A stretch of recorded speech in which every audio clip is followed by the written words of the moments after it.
Sir ನಮಸ್ತೆ. ನಮಸ್ಕಾರ. ಟೀಸರ್ದು ನಿಮ್ಮ ಗ್ಲಿಮ್ಸೋದೆಲ್ಲ ಫಸ್ಟ್ ನೋಡಿದಾಗ ನನಗೊಂದು ಅನಿಸ್ತು, ಈ ಬೈರತಿ ರಣಗಳಲ್ಲಿ ನೀವು ಒಂದು ಹೀರೋಗೆಲ್ಲ ಸಂಚು ರೂಪಿಸ್ತೀರಲ್ಲ, ಆ ಥರ ಕ್ಯಾರೆಕ್ಟರ್ ಅಂತ ಅನಿಸ್ತು. ಸೊ ಅದ್ರ ಬಗ್ಗೆ ನೀವು ಹೇಳೋದಾದರೆ? ಇಲ್ಲ, ಯಾವ ಸಂಚು ರೂಪಿಸಲ್ಲ, ಈಗಲೇ ನಾನು ಬಿಟ್ಕೊಡಲ್ಲ. ಸ್ವಲ್ಪ ಬೇರೆ ಥರದ ಪಾತ್ರ.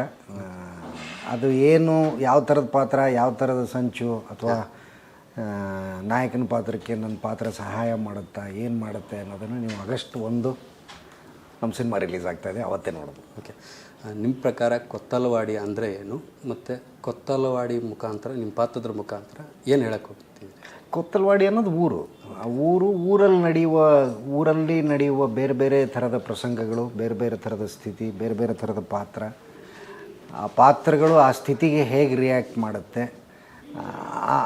ಆ ಊರಲ್ಲಿ ನಂದು ಒಂದು ಪಾತ್ರ, ನಾನು ಮಾಡಿರೋ ಬಾಬು ಅನ್ನೋ ಒಂದು ಪಾತ್ರ, ಆ ಪಾತ್ರ ಹೆಂಗೆ ರಿಯಾಕ್ಟ್ ಮಾಡುತ್ತೆ ಅನ್ನೋದೇ ಕಥೆ. ಮತ್ತು ಒಬ್ಬ ನಾಯಕನ ಸುತ್ತಮುತ್ತ ನಡೆಯುವ ಕಥೆ. ಹೀರೋ ಅವರು ಫಸ್ಟ್ ಟೈಮ್ ಒಂದು ಈ ಆ್ಯಕ್ಷನ್ ಓರಿಯೆಂಟೆಡ್ ಸಿನಿಮಾ ಮಾಡಿದಂಗೆ ಅಂತ ಹೇಳ್ತಿದ್ದಾರೆ ಕೆಲವೊಂದಿಷ್ಟು ಇಂಟರ್ವ್ಯೂವಲ್ಲೆಲ್ಲ ನೋಡಿದಾಗ. ಸೊ ಆ ಚೇಂಜ್ ಓವರು ಅದ್ರ ಬಗ್ಗೆ ತುಂಬ ಖುಷಿ ಇದೆ. ನಾನು ಪೃಥ್ವಿ ಅವರನ್ನು ತುಂಬ ಸಿನಿಮಾಗಳಲ್ಲಿ ನೋಡಿದ್ದೀನಿ, ನೀವು ನೋಡಿರ್ತೀರ. ಅವರು ಎಷ್ಟು ಒಳ್ಳೆಯ ನಟ ಅಂತ ಎಲ್ರಿಗೂ ಗೊತ್ತಿದೆ. ಬಟ್ ಈ ಸಿನಿಮಾದಲ್ಲಿ ಅವರ ಪರ್ಫಾರ್ಮೆನ್ಸಿನ ಇನ್ನೊಂದು ಡೈಮೆನ್ಷನ್ ನೋಡ್ಬೋದು. ತುಂಬ ಚೆನ್ನಾಗಿ ಫೈಟ್ ಮಾಡ್ತಾರೆ ಅವರು. ತುಂಬ ಒಳ್ಳೆ ಡ್ಯಾನ್ಸರ್ ಆಗಿರೋದ್ರಿಂದ ಅವರು ಸಖತ್ತಾಗಿ ಫೈಟು ಮಾಡ್ತಾರೆ. ನೀವು ಇನ್ನೊಂದು ಮೋಹನ ಅನ್ನೋದು ಅವ್ರ ಪಾತ್ರದ ಹೆಸರು ಮೋಹನ ಅಂತ. ಆ ಪಾತ್ರ ಒಂಥರ ನಿಮ್ಮ ಊರಲ್ಲಿ ನೋಡುವ ಒಬ್ಬ ಹುಡುಗ ಹೆಂಗಿರ್ತಾನೋ ಆ ಥರ ಕನೆಕ್ಟು ಆಗ್ತಾರೆ. ಅಟ್ ದ ಸೇಮ್ ಟೈಮ್ ಎಲಿವೇಷನ್ಸು ಇದೆ. ಒಂದು ಹೀರೋ ಅಂದರೆ ಹೇಗಿರಬೇಕು ಅನ್ನುವ ಒಂದು ಎಲಿವೇಷನ್ಸು ಇದೆ. ನನಗೆ ಭಾರಿ ಖುಷಿ ಇದೆ ಆ ಪಾತ್ರ. ಅವ್ರ ಜೊತೆ ಕೆಲಸ ಮಾಡಿ ಖುಷಿ ಇದೆ. ಆ ಪಾತ್ರ ಬಂದದ್ದು ರೀತಿ, ಅವ್ರು ಮಾಡಿದ ರೀತಿಯ ಬಗ್ಗೆನೂ ನನಗೆ ಭಾಳ ಖುಷಿ ಇದೆ. ಓಕೆ, ಸಿನಿಮಾ ಅಂದರೆ ಒಂದು ಹೀರೋಯಿನ್ ಅಷ್ಟೇ ಅಲ್ಲ, ಈ ಪೋಷಕ ಪಾತ್ರಗಳು ಎಲ್ಲನೂ ಮಿಕ್ಸ್ ಆಗಿರುತ್ತೆ.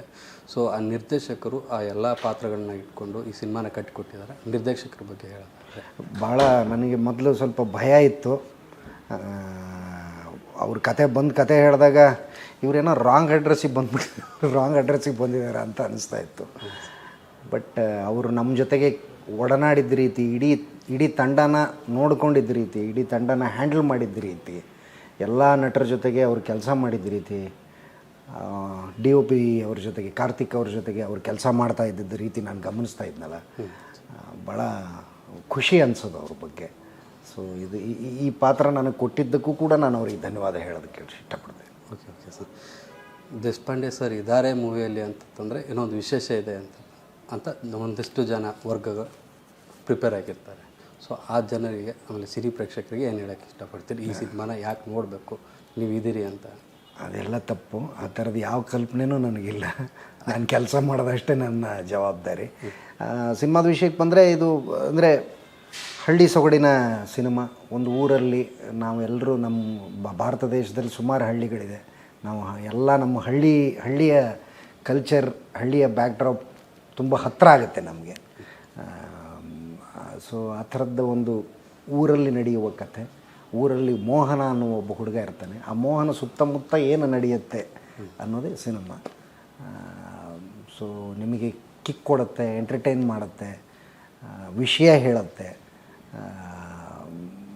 ಒಳ್ಳೊಳ್ಳೆ ಪರ್ಫಾರ್ಮೆನ್ಸಸ್ ಇದೆ. ನಿಮಗೆಲ್ರಿಗೂ ಗೊತ್ತಿರೋ ಹಾಗೆ ಪುಷ್ಪಮ್ಮ ಮೊದಲನೇ ಬಾರಿಗೆ ನಿರ್ಮಾಪಕಿಯಾಗಿದ್ದಾರೆ. ಅವ್ರ ವಿಷನ್ ದೊಡ್ಡದಿದೆ. ಆ ವಿಷನ್ ಸಾಕಾರಗೊಳ್ಬೇಕು ಅಂದರೆ ನೀವೆಲ್ಲರೂ ಬಂದು ಸಿನಿಮಾ ನೋಡ್ಬೋದು. ಓಕೆ, ಪ್ರೊಡ್ಯೂಸರ್ ಅವರು ಎಲ್ಲ ಪ್ರಮೋಷನ್ ಆ್ಯಕ್ಟಿವಿಟೀಸಲ್ಲೆಲ್ಲ ಕಾಣಿಸ್ಕೊತಿದ್ದಾರೆ. ಸೊ ಅದು ಒಂದು ಸಿನಿಮಾ ತಂಡಕ್ಕೊಂದು ಪುಷಪ್ ಇತ್ತು. ಹೌದು, ಅದ್ರ ಬಗ್ಗೆ ಹೌದು. ನಾವು ಆರಾಮಾಗಿ ಈ ಸಿನಿಮಾ ಹೆಂಗೆ ಶುರು ಆಯಿತು, ಹೆಂಗೆ ಎಂಡ್ ಆಯಿತು ಅಂತಲೇ ಗೊತ್ತಾಗಿಲ್ಲ. ಅದಕ್ಕೆ ಕಾರಣ ಏನು ಅಂದರೆ ಅವ್ರು ಆರ್ಗನೈಸ್ ಮಾಡಿದ್ದ ರೀತಿ. ಆ ಪ್ರಾಸೆಸ್ಸಲ್ಲಿ ನಮಗೆ ಗೊತ್ತಿರಲಾರ್ದಂಗೆ ಇನ್ನೊಂದು ಕೈ ಮಾನಿಟರ್ ಮಾಡ್ತಾ ಇದೆ ಅಂತ ನಮ್ಗೆ ಆಮೇಲೆ ಗೊತ್ತಾಗಿದ್ದು. ಸೊ ಅಷ್ಟು ಅದ್ಭುತವಾಗಿ ಅವರು ಕೆಲಸ ಮಾಡಿದ್ದಾರೆ. ಈಗ ಪೋಷಕ ಪಾತ್ರ ಮಾಡಿರೋ ರಂಗಾಯಣ ರಘು ಸರ್ ಆಗಲಿ, ಸಾಧು ಕೋಕಿಲ್ ಸರ್ ಆಗಲಿ, ಇವರೆಲ್ಲ ಒಂದೊಂದು ಲೀಡ್ ರೋಲ್ ಆಗಿ ಆ್ಯಸ್ ಎ ಹೀರೋ ಆಗಿನೂ ಕಾಣಿಸ್ಕೊಂಡ್ರು. ಸೊ ನಿಮ್ಮ ಸರ್ದು ಯಾವಾಗ ಅಂತ? ಇಲ್ಲ, ನಾನು ಆ ಥರ ಯೋಚನೆ ಮಾಡೋದೇ ಇಲ್ಲ. ಅಂದರೆ ಬರೀ ಪಾತ್ರ ಅಷ್ಟೇ ಅದು. ಈಗ ಪೃಥ್ವಿಯವರು ಈ ಸಿನಿಮಾದಲ್ಲಿ ನಾಯಕನ ಪಾತ್ರ ಮಾಡ್ತಾ ಇದ್ದಾರೆ ಅಂದರೆ ಅವರು ಮೋಹನ ಅನ್ನುವ ಪಾತ್ರ ಮಾಡಿದ್ದಾರೆ. ಸೊ ಎಲ್ಲವೂ ಪಾತ್ರವಾಗೇ ಯೋಚನೆ ಮಾಡಬೇಕಾಗತ್ತೆ. ಓಕೆ. ಎಷ್ಟೋ ಕಲಾವಿದರು ಒಂದೇ ರೀತಿ ಕ್ಯಾರೆಕ್ಟರ್ನ ಮಾಡೋಕ್ಕೆ ಭಯಪಡ್ತಾರೆ. ಸೊ ನಾವೆಲ್ಲೂ ಅದಕ್ಕೆ ಸ್ಟಿಕ್ ಆನ್ ಆಗಿಬಿಡ್ತೀವಿ ಅಂತ. ಸೊ ಆ್ಯಸ್ ಎ ನೀವು ಸೆನ್ಸಿಬಲ್ ಆ್ಯಕ್ಟರ್ ಆಗಿ ನೀವು ಅದ್ರ ಬಗ್ಗೆ ಎಷ್ಟು ಪ್ರಿಕಾಷನ್ಸ್ನ ತೊಗೋತೀರಿ ಅಂತ? ಇಲ್ಲ, ನಾನು ಹಂಗೆ ಯೋಚನೆ ಮಾಡೋದೇ ಇಲ್ಲ ರೀ. ಅಂದರೆ ನನಗೆ ಆ ಥರದ ಪ್ರಿಕಾಷನ್ ತೊಗೋಬೇಕು ಅಂದರೆ ಕೆಲಸ ಅಂದರೆ ನಾನು ಅಭಿನಯ ಮಾಡೋದನ್ನು ಎಂಜಾಯ್ ಮಾಡ್ತೀನಪ್ಪ. ನಾನು ಆ ಪ್ರಾಸೆಸ್ನ ಎಂಜಾಯ್ ಮಾಡ್ತೀನಿ. ನಾನು ಅಲ್ಲದೇ ಇರುವ ಇನ್ನೊಂದು ಪಾತ್ರ ಆಗೋ ಒಂದು ಪ್ರಾಸೆಸ್ ಇದೆಯಲ್ಲ, ಆ ಪ್ರಾಸೆಸ್ನ ನಾನು ಭಾಳ ಎಂಜಾಯ್ ಮಾಡ್ತೀನಿ. ಅದಷ್ಟೇ ನನ್ನ ತಲೆಯಲ್ಲಿರುತ್ತೆ, ಬಿಟ್ಟರೆ ತುಂಬ ಎಲ್ಲ ಯೋಚನೆ ಮಾಡೋದಿಲ್ಲ ಅಂತ ಅನಿಸುತ್ತೆ. ಜನ ನಿಮ್ಮ ಸಿನಿಮಾನ ಯಾಕೆ ನೋಡಬೇಕು ಅನ್ನೋದ್ರ ಬಗ್ಗೆ ಫೈನಲ್ ಆಗಲೇ ಹೇಳಿದ್ನಲ್ಲ, ನಿಮಗೆ ಎಂಟರ್ಟೈನ್ ಮಾಡುತ್ತೆ. ಒಂದು ಹಳ್ಳಿ ಸೊಗಡಿನ ಕತೆ, ಹಳ್ಳಿ ಬ್ಯಾಕ್ ಡ್ರಾಪ್ ಇಟ್ಕೊಂಡು ಬಂದಿರೋ ಸಿನಿಮಾಗಳನ್ನು ಕನ್ನಡಿಗರು ಯಾವತ್ತೂ ನೋಡಿದ್ದಾರೆ, ಮೆಚ್ಚಿದ್ದಾರೆ. ಈ ಸಿನಿಮಾನೂ ಕೂಡ ನಿಮ್ಮನ್ನು ಎಂಟರ್ಟೈನ್ ಮಾಡುತ್ತೆ, ನಿಮ್ಮನ್ನು ತಲುಪುತ್ತೆ ಅನ್ನುವ ಒಂದು ವಿಶ್ವಾಸದಲ್ಲಿ, ಒಂದು ಎಕ್ಸೈಟ್ಮೆಂಟಲ್ಲಿ ಇದ್ದೀವಿ ನಾವು. ಸೊ ಬನ್ನಿ, ಆಗಸ್ಟ್ 1ಕ್ಕೆ ನಮ್ಮ ಸಿನಿಮಾ ರಿಲೀಸ್ ಆಗ್ತಾಯಿದೆ, ದಯವಿಟ್ಟು ನೋಡಿ. Thank you sir. Thank you so much.